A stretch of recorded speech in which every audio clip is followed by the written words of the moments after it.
has got is no one believes him. The public don't believe him.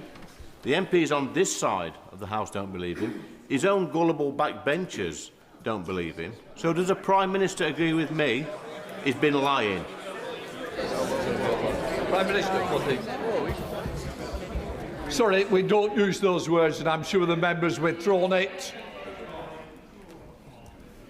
Mr. Speaker, I have the greatest respect for you and your office, but I will not withdraw. That man couldn't lie straight in bed. Order. Mr. Anderson, you'll have to leave. Phil Brettle. Speaker, when Sir Ollie Robbins came before the Foreign Affairs Committee on the 3rd of November last year, he was asked by my honourable friend, the member for Liverpool Walton, whether, in the context of vetting, Lord Mandelson's appointment was escalated. Citing a need to maintain the integrity of the vetting system, Sir Ollie replied, and I quote, "I certainly cannot comment on that, I'm afraid." Does the Prime Minister not find it perverse that when specifically asked by members of this Parliament about Mandelson's vetting, Sir Ollie declined to discuss the very topic we are now debating in this House?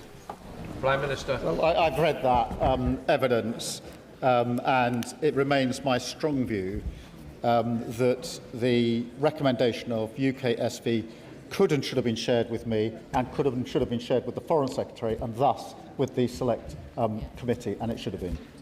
Sir Andrew Mitchell. Thank you, Mr. Speaker. Further to the question raised by my right honourable friend, the member for Hartsware, Mr. Speaker, is it not pretty poor form that the Prime Minister shovels the blame for this, particularly onto Ollie Robbins, a fine and experienced civil servant who was appointed 2 days after the Prime Minister's Mandelson announcement? Surely, Mr. Speaker, the buck stops at the top.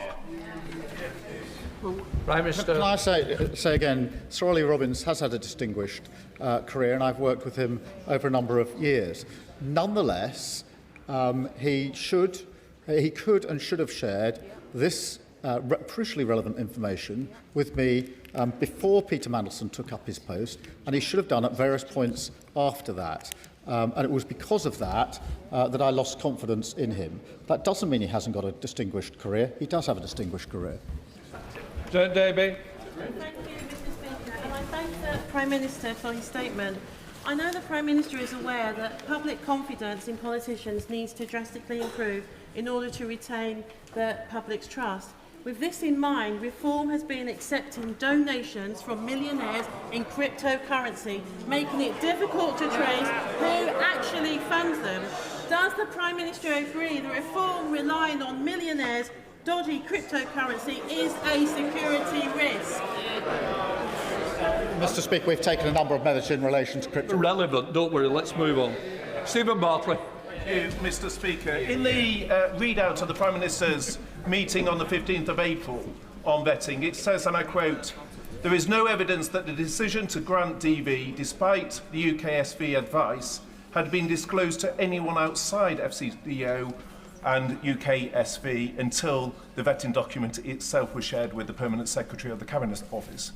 Is he therefore saying that neither the Chair of the Joint Committee on Intelligence nor the National Security Advisor were aware of this security risk with our most important strategic ally until the vetting document itself was shared with Cat Little? Prime Minister. So sorry. I understand that to be the case.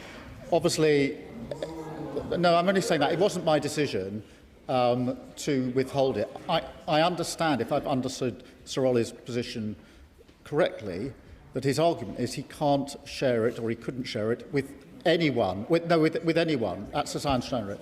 It certainly wasn't shared with the National Security Advisor. I don't think it was shared with anybody else. But it's a question that, as far as I know, it hasn't been until it was seen by my officials, legal advice was taken and shown to me. It wasn't shared with anybody else.